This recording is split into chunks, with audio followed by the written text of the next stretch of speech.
tôi gọi tôi cho là có lưỡi gì đó tôi thế mà này Đó nè.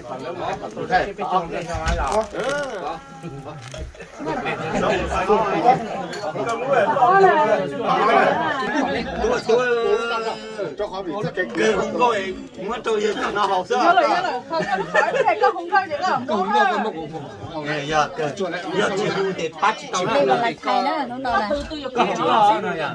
cao một chế nhá chúng mình cao một chế cái món gì nó đào xí nhớ từ từ dục cái đó tôi nói mà lúc đó không thôi đi rồi ít là muốn nói gì chắc có phải rồi chắc mà chắc được chua lú ớt thì anh này gõ nó anh chở tới chở xịt xịt